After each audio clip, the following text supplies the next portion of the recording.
Selamat pagi jemaat yang dikasihi Tuhan, Shalom. Sungguh bersyukur kalau pada pagi hari ini kita dapat kembali bersama-sama beribadah. Marilah kita bersama menyiapkan hati kita untuk memuji dan memuliakan Tuhan. Mari kita mengambil waktu teduh kita bersama Dia.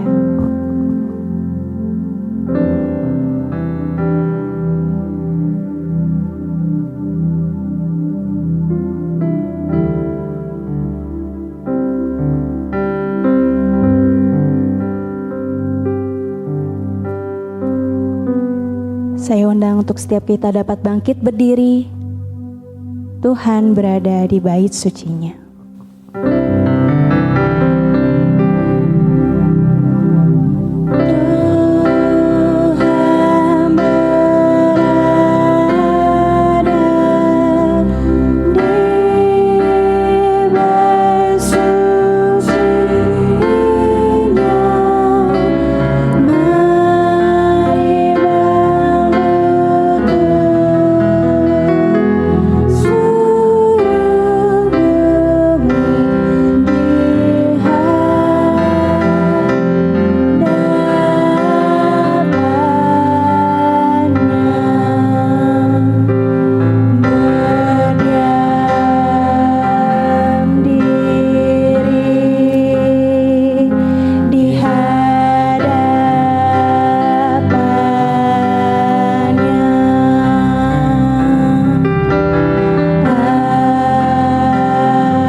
Saudara-saudaraku yang terkasih, kita akan memulai ibadah kita dengan keyakinan bahwa pertolongan kita adalah di dalam nama Tuhan yang menjadikan langit dan bumi dan yang memelihara umatnya untuk selama-lamanya. Turunlah atas kita sekalian anugerah dan damai sejahtera dari Allah Bapa dan Tuhan Yesus Kristus serta dalam persekutuan dengan Roh Kudus. Amin. Gloria Patri.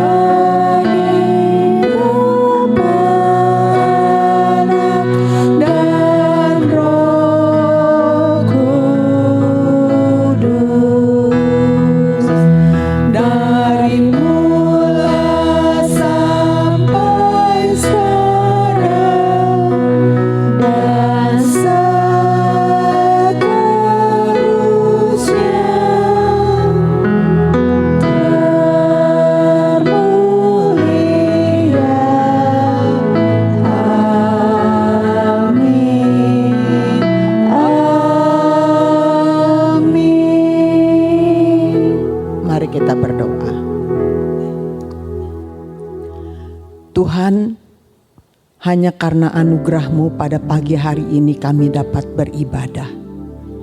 Ya Tuhan, kami betul-betul rindu meninggikan nama-Mu, menyembah Engkau.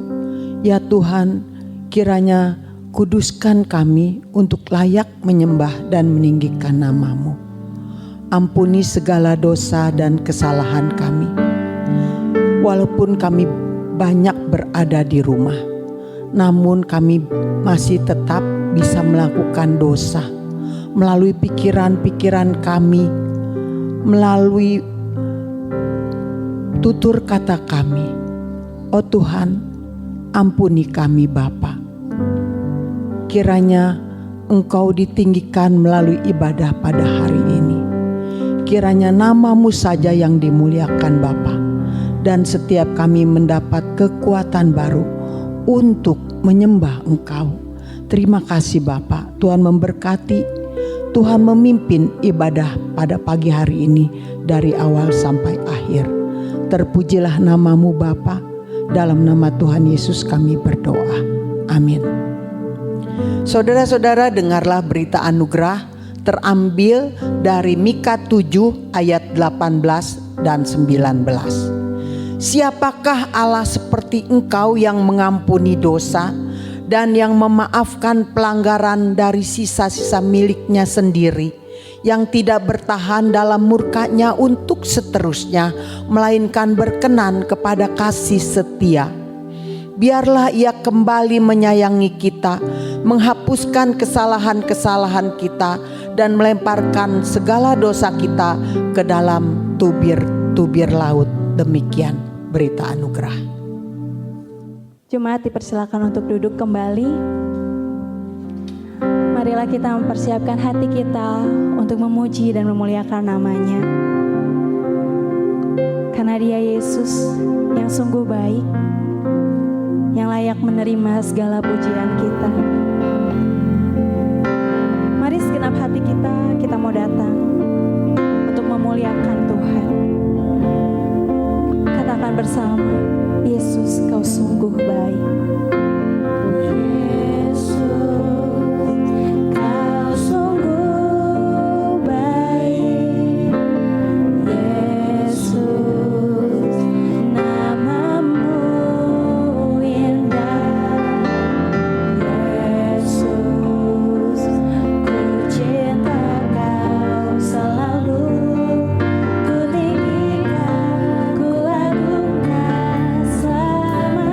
Katakan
Saudara, marilah kita mau kembali meninggikan namanya.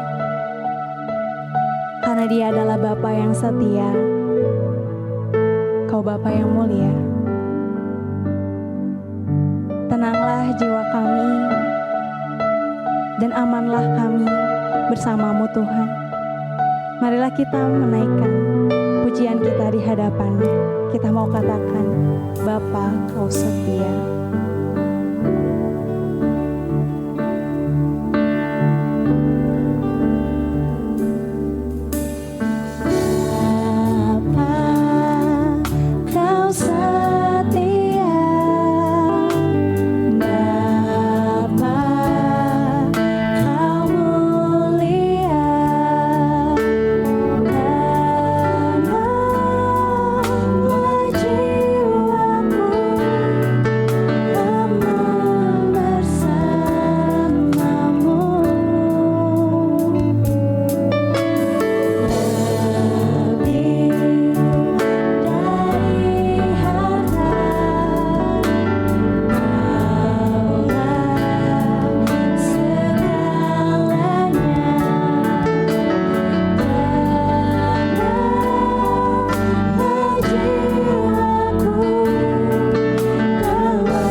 Katakan Tuhan, lebih dari segala harta, Engkaulah segalanya.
Marilah kita melanjutkan pujian kita.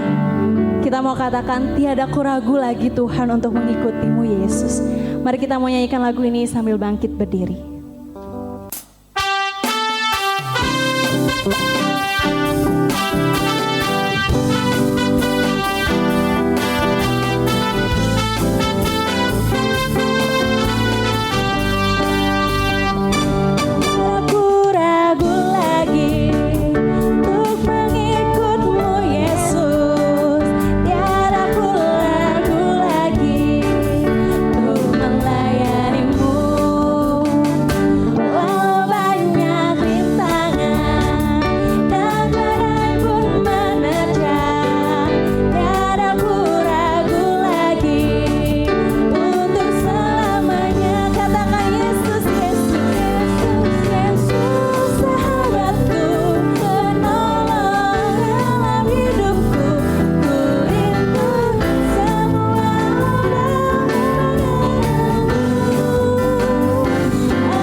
Kembali,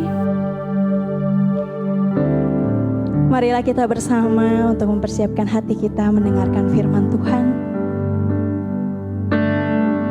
Marilah sejenak kita mau mengambil waktu tenang kita. Biarlah kita mau memberikan hati seorang hamba untuk menerima firman Tuhan.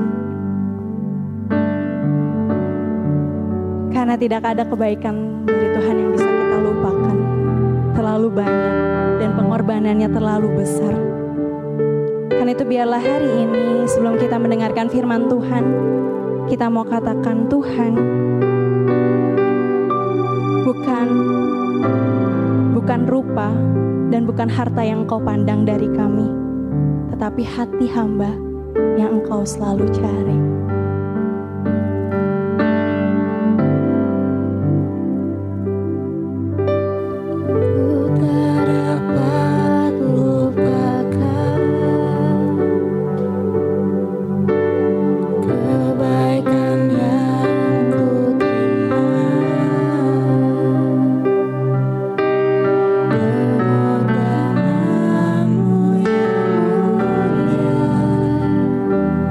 Jadi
Tuhan, waktu yang paling indah bagi kami adalah mendengar suara-Mu. Pada saat ini Bapa, kami bersyukur karena Tuhan memberikan kami hak istimewa untuk mendengar suara-Mu. Kiranya Tuhan tolong kami ketika kami membaca dan merenungkan firman-Mu. Roh Kudus berkarya dalam hidup kami masing-masing. Mampukan kami untuk mengerti, mampukan kami untuk menjadi pelaku firman. Terima kasih Bapa. Kami berdoa dalam nama Tuhan Yesus, Juru Selamat kami yang hidup. Amin. Selamat pagi saudara-saudaraku. Shalom. Apa kabar? Bagaimana keadaan Bapak Ibu Saudara sekalian hari ini? Saya berharap kita semua dalam keadaan kuat, sehat dan berbahagia. Karena Tuhan senantiasa menjadi pemelihara kita yang ajaib. Mari saudara sekalian, kita akan membaca firman Tuhan dari Yunus 1 ayat 1 sampai dengan 17. Dan saya akan membacakannya hanya beberapa ayat saja. Yunus 1 ayat 1 sampai dengan 17. Firman Tuhan berkata demikian. Datanglah firman Tuhan kepada Yunus bin Amittai demikian. Bangunlah, pergilah ke Niniwe, kota yang besar itu. Berserulah terhadap mereka karena kejahatannya telah sampai kepadaku. Tetapi Yunus bersiap untuk melarikan diri ke Tarsis, jauh dari hadapan Tuhan. Ia pergi ke Yafo dan mendapat di sana sebuah kapal yang akan berangkat ke Tarsis. Ia membayar biaya perjalanannya, lalu naik kapal itu untuk berlayar bersama-sama dengan mereka ke Tarsis, jauh dari hadapan Tuhan. Tetapi Tuhan menurunkan angin ribut ke laut. Lalu terjadilah badai besar sehingga kapal itu hampir-hampir terpukul hancur. Awak kapal menjadi takut, masing-masing berteriak-teriak kepada Allahnya dan mereka membuang ke dalam laut segala muatan kapal itu untuk meringankannya. Tetapi Yunus telah turun ke dalam ruang kapal yang paling bawah dan berbaring di situ lalu tertidur dengan nyenyak. Ayat 11. Bertanyalah mereka, akan kami apakan engkau supaya laut menjadi reda dan tidak menyerang kami lagi sebab laut semakin bergelora? Sahutnya kepada mereka, angkatlah aku, campakkanlah aku ke dalam laut, maka laut akan menjadi reda dan tidak menyerang kamu lagi. Sebab aku tahu bahwa karena akulah badai besar ini menyerang kamu. Ayat 15. Kemudian mereka mengangkat Yunus lalu mencampakkannya ke dalam laut dan laut berhenti mengamuk.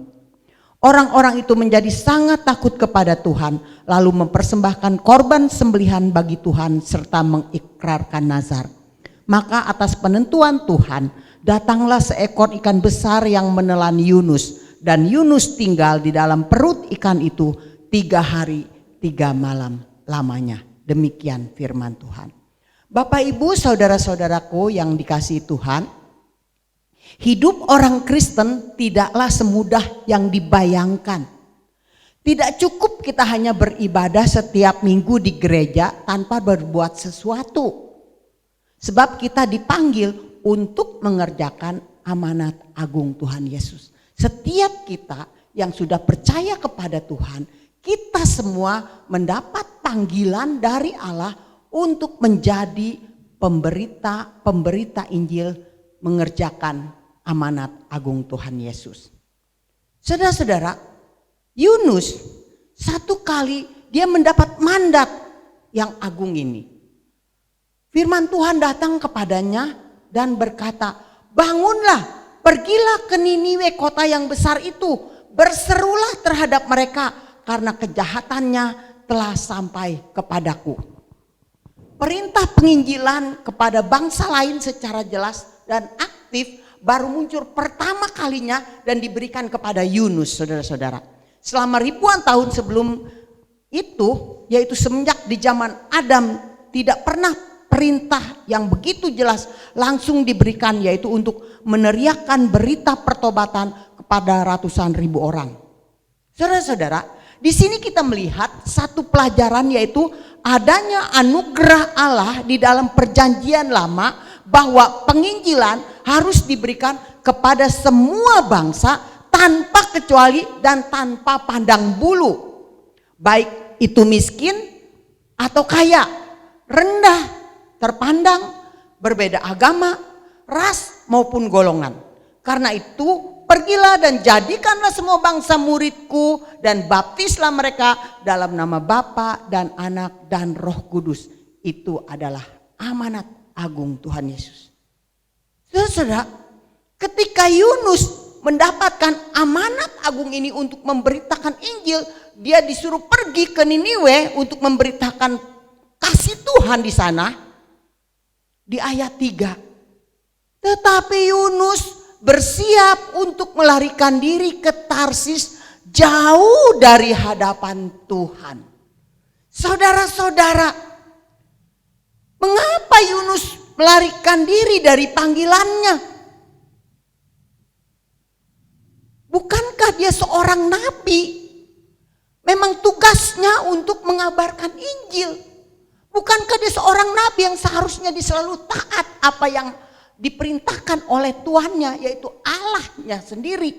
Tetapi hari itu ketika Yunus mendengar bahwa dia harus pergi ke Niniwe, dia cepat-cepat bangkit dari tidurnya, dia beres-beres, kemudian dia berangkat, saudara-saudara.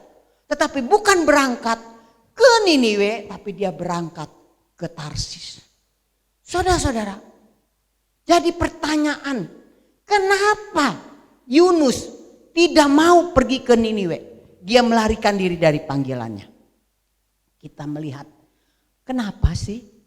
Apakah Niniwe itu kota yang tidak menyenangkan atau mengapa? Rupanya saudara-saudara, kota Niniwe adalah kota yang sangat jahat.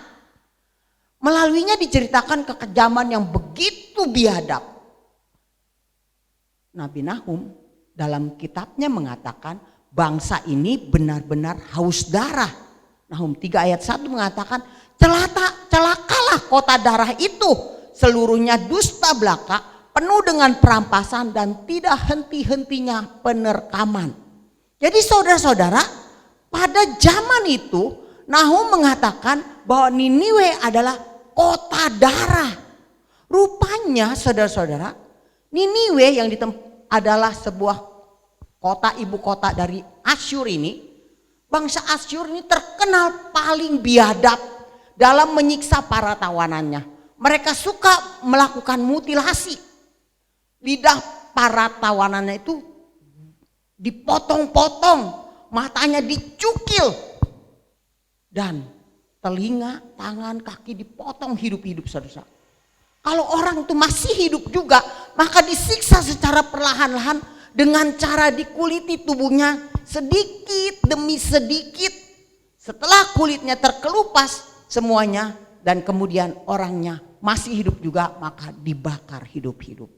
Bayangkan saudara, satu bangsa yang sangat biadab, kejam, sadis, dan tidak ada belas kasihan. Dan kota Niniwe mendapat julukan begitu buruk, kota darah, yang di dalamnya penuh dengan orang-orang bangsat, orang-orang bajingan, orang-orang yang tidak tahu membedakan tangan kiri dari tangan kanan. Justru ke tempat seperti itulah Yunus diutus oleh Allah. Saudara-saudara, itulah sebabnya Yunus melarikan diri dari panggilannya, karena dia tahu betul bahwa bangsa Asyur di kota Niniwe itu adalah bangsa yang biadab, kejam, sadis, dan jahat. Dan bukan hanya itu, Niniwe adalah musuh dari orang Israel. Hal inilah yang semakin menyempurnakan ketakutan Yusuf untuk pergi ke Niniwe. Kota darah dan musuh Israel menjadi pergumulan yang sangat berat bagi Yunus untuk pergi memberitakan Injil ke Niniwe. Pelajaran apa yang dapat kita ambil dari hal di atas, saudara-saudara? Mari kita melihat dan bandingkan cara pandang Yunus dan cara pandang Allah terhadap Niniwe. Yunus, dia memandang Niniwe adalah sadisnya, jahatnya, kejamnya, biadabnya. Maka pada waktu Yunus mendengar kata Niniwe, yang dia pikirkan saat itu adalah Niniwe pantasnya dihukum mati. Niniwe tidak pantas untuk mendapat kasih dari Tuhan. Orang-orang biadab, orang-orang jahat itu seharusnya dihukum, bukan dikasihani.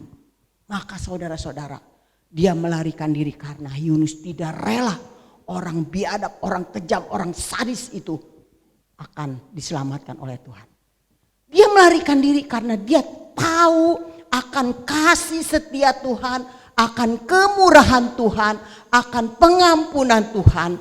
Dia tahu kalau dia memberitakan kasih Tuhan ke sana, pasti orang-orang Niniwe itu akan bertobat dan diselamatkan. Yunus tidak rela, saudara-saudara. Nah, oleh sebab itu Yunus melarikan diri. Tapi bagaimana pandangan Allah terhadap orang Niniwe, saudara-saudara?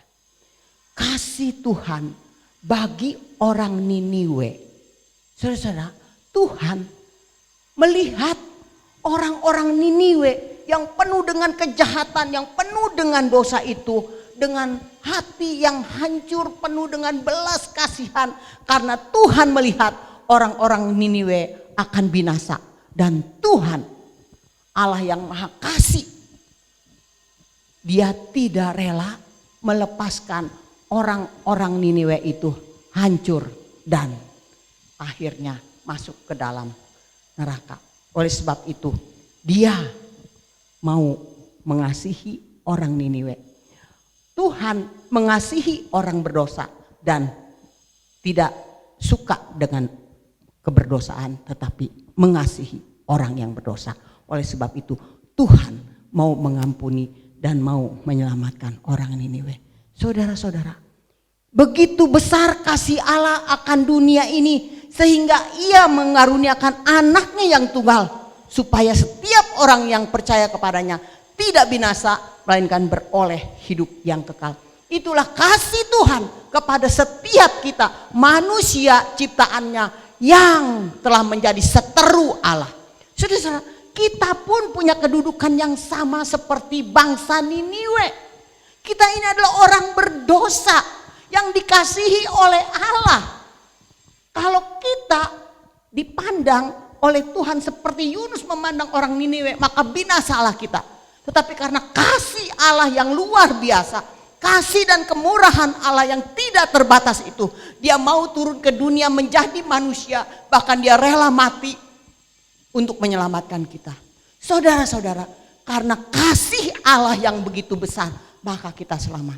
Jadi saudara-saudara yang dikasihi Tuhan,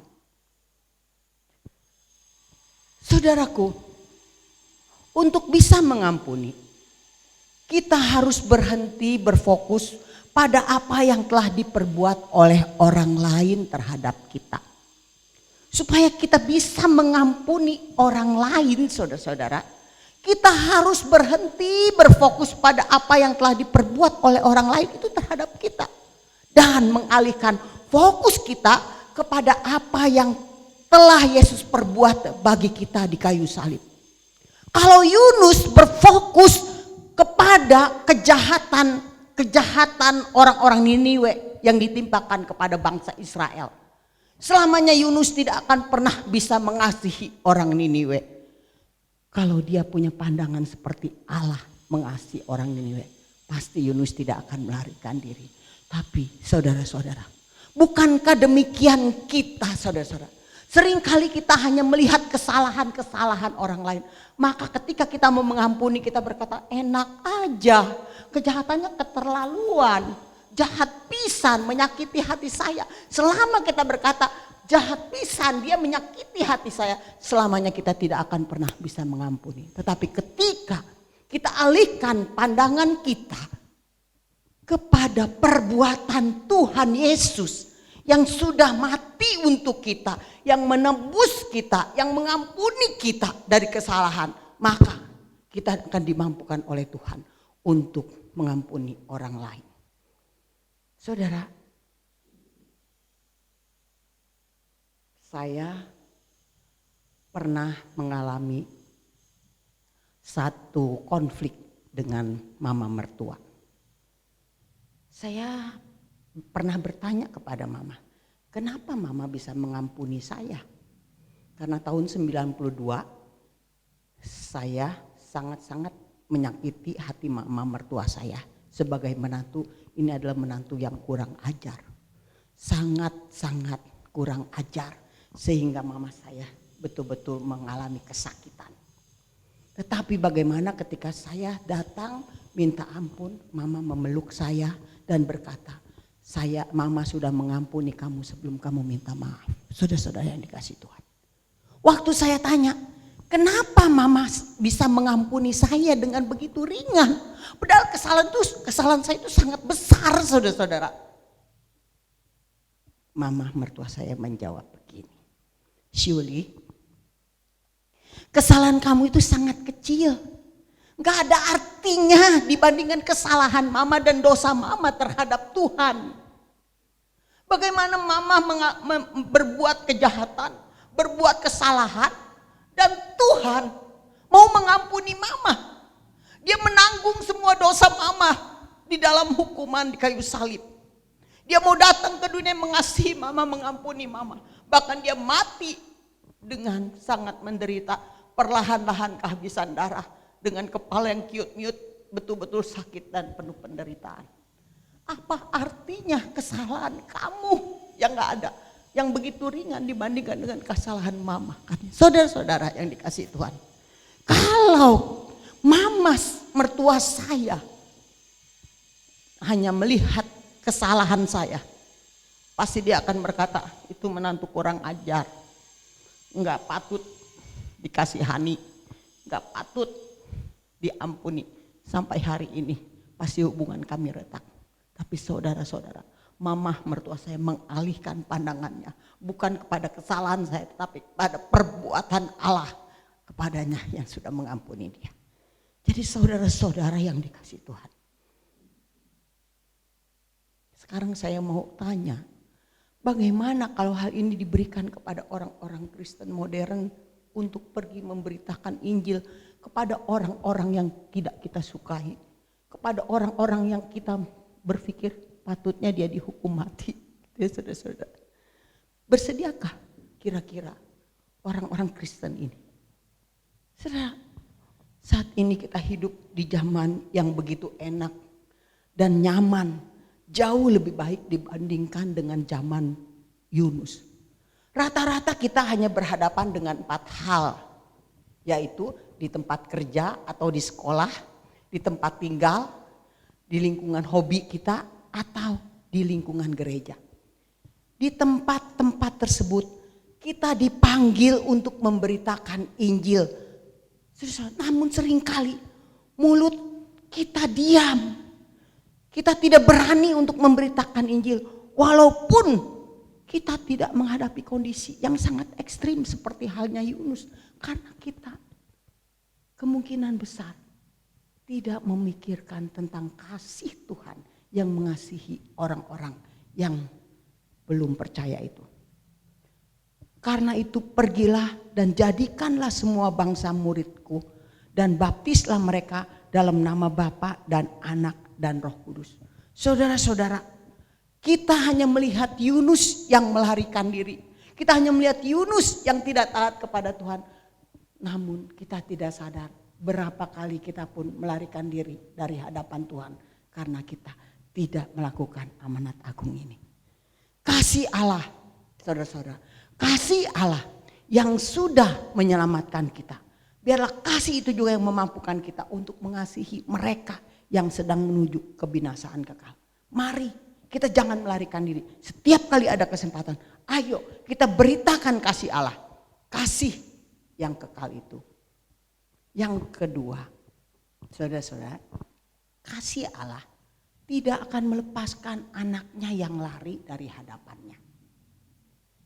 Yang terakhir, akhirnya Yunus memutuskan untuk tetap tidak mau pergi ke Niniwe, melainkan melarikan diri jauh dari hadapan Tuhan dengan cara pergi ke Tarsis.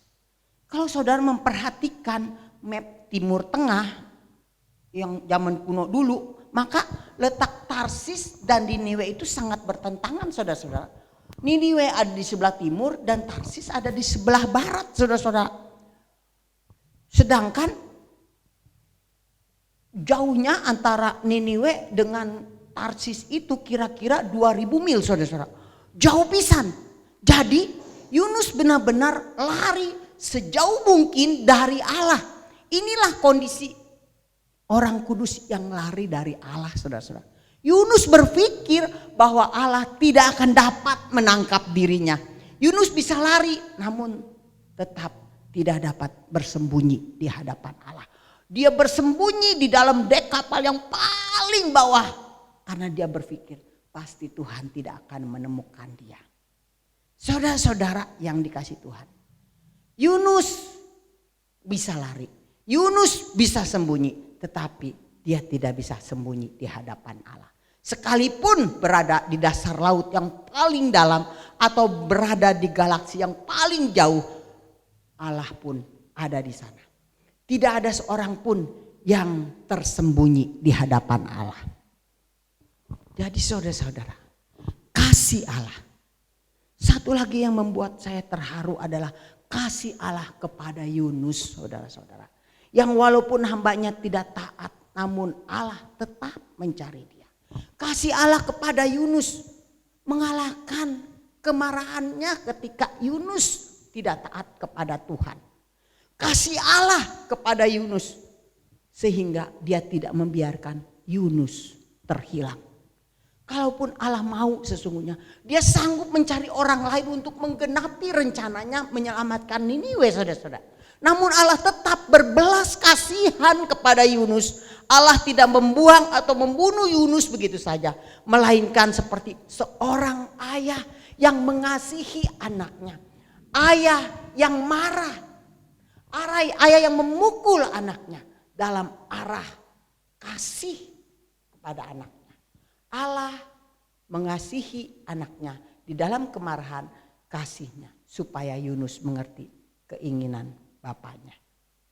Dari pelajaran ini biarlah kita menjadi orang Kristen yang berhati-hati, penuh bijaksana Allah di dalam mengambil keputusan.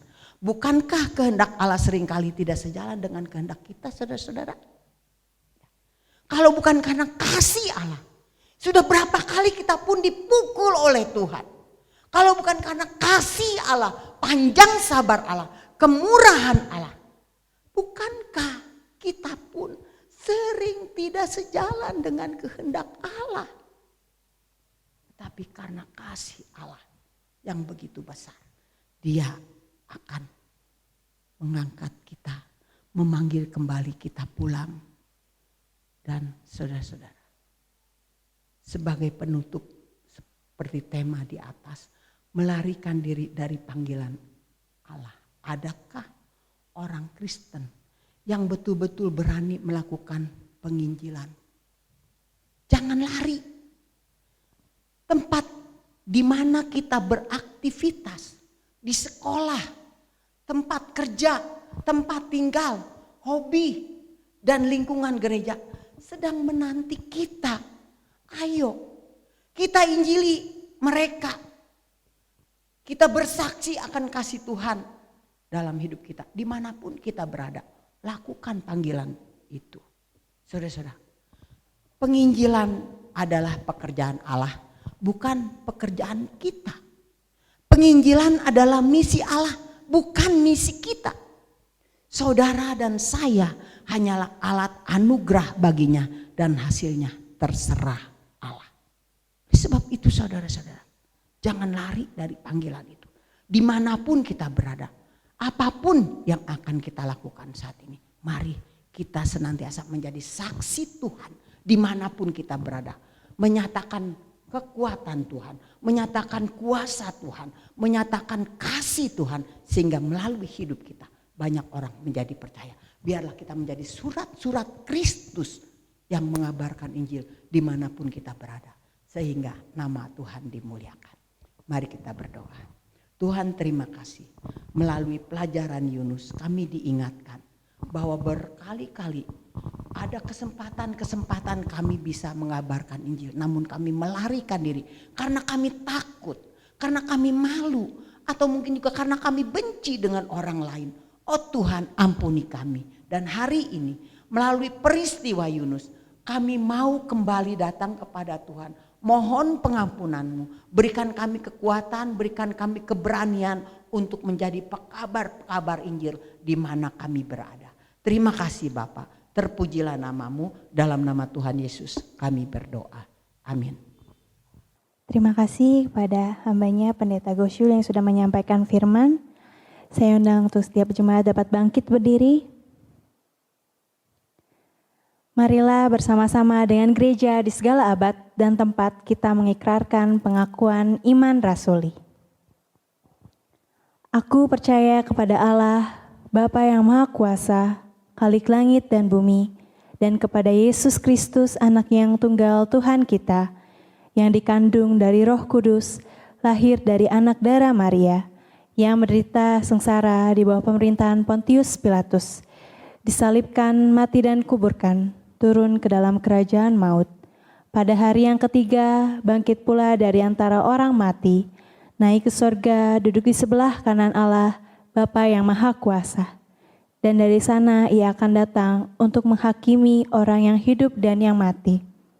Aku percaya kepada Roh Kudus, gereja yang kudus dan am, persekutuan orang kudus, pengampunan dosa, kebangkitan tubuh, dan hidup yang kekal. Amin. Saudara, kita akan memberikan persembahan. Bapak Ibu Saudara sekalian dapat memberikan persembahannya melalui beberapa metode.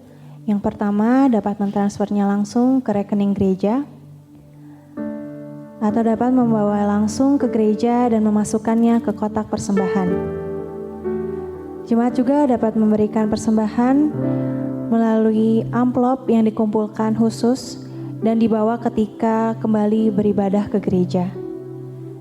Dan dapat melakukan scan QR Code melalui BCA Mobile, OVO, GoPay, Sakuku, Dana, dan Klik Aja. Marilah kita menyanyikan pujian Ada Satu Sobatku dengan menyiapkan hati kita untuk memberikan persembahan.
Berdoa untuk pokok-pokok doa. Yang pertama, kita mau berdoa untuk persiapan new normal yang akan dilakukan di Kota Bandung dan juga di beberapa tempat di Indonesia. Kita juga mau berdoa untuk kesiapan hati setiap jemaat, terlebih dalam kesiapan pembukaan gereja di mana kita dapat beribadah kembali di gereja bersama. Dan kita juga mau berdoa untuk setiap jemaat yang sakit dan lanjut usia, dan juga setiap jemaat yang saat ini sedang dalam kesulitan, kelemahan tubuh, marilah kita berdoa bersama.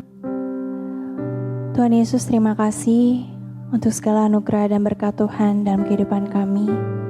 Kami pun mau menyerahkan untuk setiap pokok doa yang ada.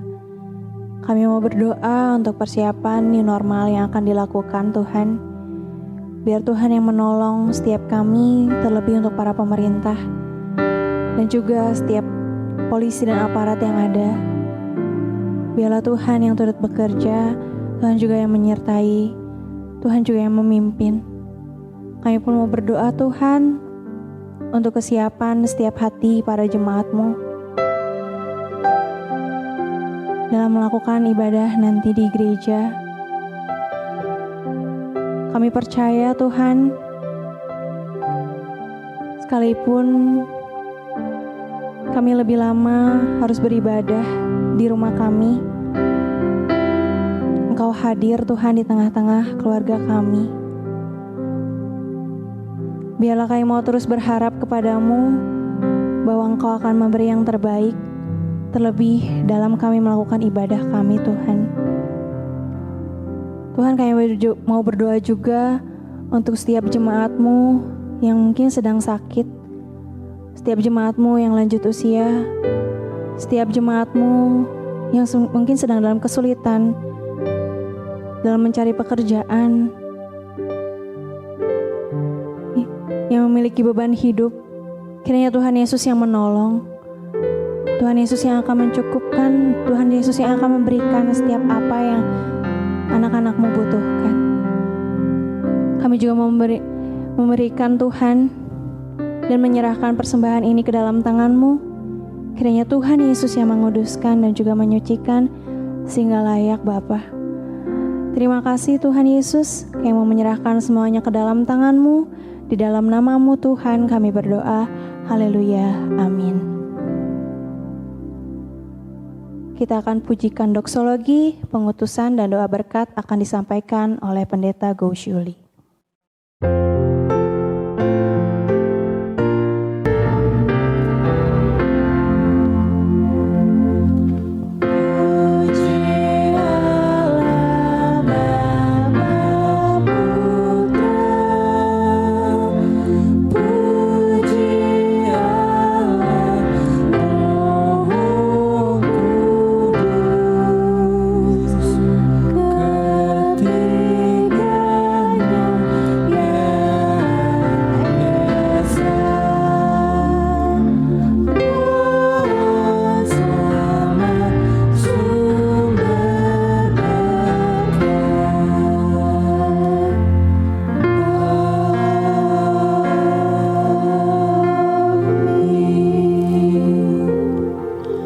Saudara-saudara, arahkanlah hatimu kepada Tuhan dan terimalah berkat-Nya. Tuhan memberkati engkau dan melindungi engkau. Tuhan menyinari engkau dengan wajah-Nya dan memberi engkau kasih karunia. Tuhan menghadapkan wajah-Nya kepadamu dan memberi engkau damai sejahtera dari sekarang sampai selama-lamanya. Amin.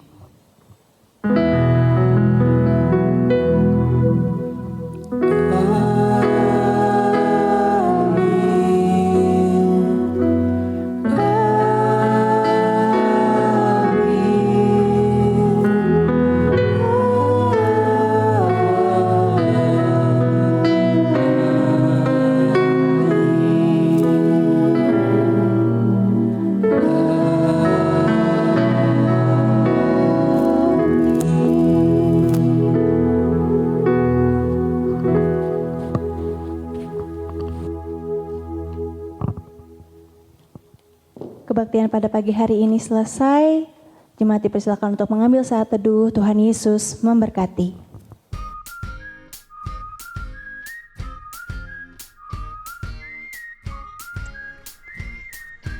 Segenap hamba Tuhan dan majelis mengucapkan terima kasih untuk seluruh pelayan Tuhan yang sudah melayani dalam ibadah streaming dan ibadah keluarga GKI Mesias minggu ini. Ibadah minggu depan, tanggal 14 Juni 2020, akan dilaksanakan melalui ibadah streaming dan ibadah keluarga. Kiranya jemaat terus mendoakan sehingga kondisi sungguh-sungguh kondusif ketika kembali beribadah di gedung gereja. Peringatan Hari Ayah Internasional akan diadakan dalam ibadah Minggu 21 Juni 2020. Dalam peringatan ini, jemaat dapat memberikan ungkapan kasih, bisa berupa kartu atau video ucapan, surat cinta, puisi, ataupun bingkisan kecil bagi ayah atau suami. Dalam mempersiapkan diri memasuki era tatanan new normal, Majelis GKI Mesias menghimbau agar jemaat terus memperhatikan berbagai kebijakan dan arahan dari pemerintah sehingga kita dapat beraktivitas dengan aman di tengah masa pandemik yang belum berakhir. Majelis GKI Mesias menyediakan fasilitas QR Code GKI Mesias yang ingin memberikan persembahan yang dapat di-scan dengan menggunakan BCA Mobile, OVO, GoPay atau Gojek, Dana, Sakuku atau Link Aja. Fasilitas ini khusus hanya untuk persembahan. Sedangkan perpuluhan atau persembahan berbagi kasih dapat ditransfer langsung ke rekening gereja. Jemaat yang ingin memberikan persembahan atau mengembalikan perpuluhan dapat dilakukan dengan beberapa metode. Pertama, mentransfer ke rekening gereja dengan nomor rekening atas nama GKI Mesias dengan diberi keterangan perpuluhan atau persembahan Minggu 7 Juni. Kedua, scan QR Code melalui BCA Mobile, OVO, GoPay atau Gojek, Sakuku, Dana atau Link Aja. Ketiga, datang langsung ke gereja dan memasukkan ke kotak persembahan yang disiapkan di gereja di ruang kebaktian 2. Jemaat bisa minta tolong kepada Saudari Meli atau Saudara Penglan untuk membukakan ruangan dan menunjukkan letak kotak persembahan. Keempat, memasukkan ke amplop atau celengan khusus dan dibawa saat kembali beribadah di gereja. GKI Mesias mengadakan program berbagi kasih Gereja Tanggap COVID-19, yaitu pembagian sembako bagi jemaat dan orang-orang yang membutuhkan. Bagi jemaat yang ingin mendukung dalam dana, dapat mentransfer ke rekening gereja dengan diberi keterangan berbagi kasih. Persembahan juga bisa berupa sembako seperti beras, minyak, indomie atau telur, dan dapat diantar ke gereja dengan menghubungi Evangelis Yuli Gunarko atau Saudari Melisa Febrianti. Segenap majelis mengucapkan selamat ulang tahun kepada jemaat yang berulang tahun minggu ini.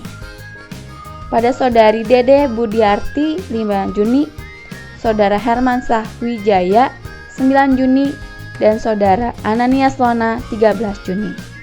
Selamat ulang tahun, Tuhan Yesus memberkati.